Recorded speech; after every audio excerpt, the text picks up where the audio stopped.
Hello friends, this is Pai here and welcome back once again to my YouTube channel Cosmic Bloggers. So today's video is about a very beautiful destination which many Mumbaikars are wanting to travel in this COVID-19 situation. And yes, you guessed it right, which is Maldives, which is one of the very few destinations which is open in this situation. And the reason I chose to make this video is because I traveled to Maldives recently in Feb 2021 and I thought it would be very useful for you all to know certain things that would be important to plan your trip. So today I would be sharing 6 important things which will help you plan your trip better, and at the end of the video there will be a secret tip which will be coming up, so stay tuned. So number one is planning your budget. Planning your budget is basically the most important step while planning your trip to Maldives, and it depends on the type of islands you choose. So Maldives has basically only 200 islands which are inhabited out of 1200 islands in total, and these 200 are further divided into public islands and private islands. So what are public and private islands? So public islands are basically islands where you will find a lot of local people and a lot of different hotels and guest houses you can choose as per your budget, and different kinds of restaurants or different kind of water sports activities from various vendors which are much cheaper as compared to the private islands. So public islands are basically any place like Goa wherein you go for a Kalangut beach. Private islands are basically island which is owned by one particular resort. So the complete island is taken by that resort, and you will be provided with a lot of 5-star category rooms like beach villa, garden villa, water villa, depending on the kind of rooms you choose. You will also be provided with other amenities like swimming pool, health club, etc., which is owned by that property. And there will be also water sports activities that you would find here, but it will be much expensive as compared to those that you find on the local islands. So it depends on you how much budget you have for planning your trip, and based on which you can choose any of these islands. My recommendation would be going for a combination of both public islands as well as private islands, because that will give you an exposure to the luxurious life of Maldives as well as the local life of Maldives. So number two is go for the option of travel packages from agents. So guys, if you're planning to go to Maldives and visit private island, self-booking can be very expensive for you. These agents basically have a lot of deals for 3 nights, 4 days, 4 nights, 5 days, etc., from the hotels directly. So if you go on the website of the hotel that you're looking forward to book in, you would find that the option is much expensive. So go to the option from your travel agent which is known to you and book through them, which will help you save a lot of money. However, if you're on a lower budget and if you're looking forward to stay on a public island, I think it's very important for you to do your research, because at times travel agents quote you a higher price than you would find on MMT or maybe Agoda and other travel websites. So do a lot of research on different promotional websites or maybe different travel websites for what deals are going on, and choose the best. So number three is make sure all transfers and taxes are included by the travel agent who's sharing the package with you. Why this is very important is because transfers in Maldives is very expensive. So transfers here is basically of 3 ways. One is a speedboat transfer, the other is a seaplane transfer, and the third one is a government ferry. So starting with the seaplane transfer, it is the fastest and the costliest mode of transfer, and it will cost you around $100 to $300, which is arranged by the resort, but it is very expensive. The second one is the speedboat transfer. It is less expensive as compared to the seaplane transfer, but it will help you reach the hotel faster than the government ferry, and it will cost you around $20 to $150 depending on from where you book and which resort you are booking. So you can book these transfers through your own selves. And the third is the government ferry, which is very cheap. It is around $2 to $5, and you can book these ferries by your own selves. However, it will consume a lot of time of yours to reach the destination. So these transfers are very time specific, and it is very important for you to check your flight timings and these transfer timings so that they are coordinated well, and you do not waste much of your time in Maldives. Another important thing here is the taxes, which you should be checking if the travel agent has covered all taxes in the package that he's sharing. So in Maldives, you have basically three types of taxes. One is the service charge, the other is the green tax, and the other one is the GST. Apart from this, you also have TCS, which is tax collected at source, which will be taken by the agent at your booking amount, but make sure that this is refunded. This is a tax which is being refunded to you in your income tax statements. Number four is flight booking timings and the prices of the flights that you're booking for your trip.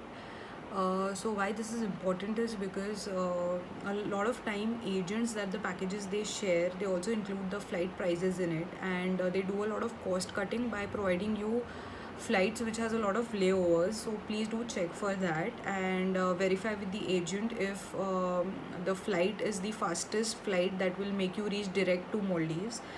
And also do check for the cheapest option for the flight that you may get from a lot of different websites, and if you book 2 months before, I think you would get an appropriate flight price which is around 15k to 18k, which is the cheapest for reaching Maldives. So do check for that.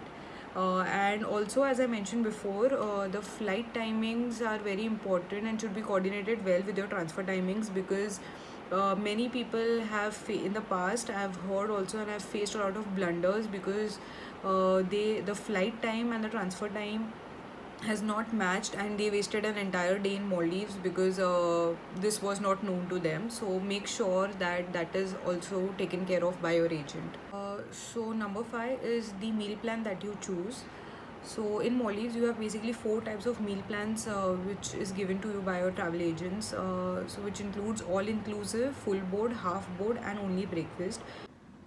So all-inclusive package will basically include all your three meals, and apart from that comes unlimited drinks as well as free water. So if you are someone who would like to enjoy drinks when you go out, or who likes drinking, I think you should definitely go for the all-inclusive package, because this will be much cheaper for you. And water as well is free of cost if you take this package, which is not the case when you take a full board or a half board. So in full board you will have basically all three meals, your breakfast, lunch and dinner, and water will be provided only in the breakfast, and rest of the times water is chargeable. And in half board you will have your breakfast, and you can choose either between lunch or dinner, so it depends on you. Water will be chargeable again, apart from breakfast, in your half board meal. My recommend, and there's also fourth option of having only breakfast. So my recommendation would be, if you are on a private island and if you like drinking, you definitely should go for the all inclusive option. And if you are not a regular drinker, if you don't like to have good drinks on these islands, you can go for a full board option, because food options in a private island are very limited. So, and it will be very costly for you if you take the option from the restaurant.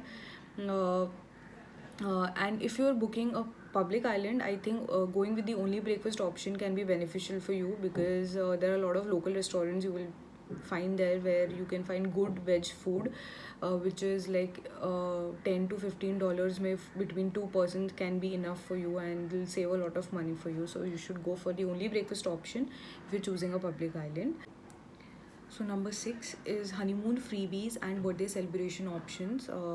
So basically, if you are planning to visit Maldives on an occasion, for example, your birthday or maybe for a honeymoon, it is very important for you to inform your hotel via email that you are a honeymoon couple, because there are a lot of freebies that you will get. Many people and many agents do not inform you regarding this. So please be rest assured that you should definitely email and avail these benefits.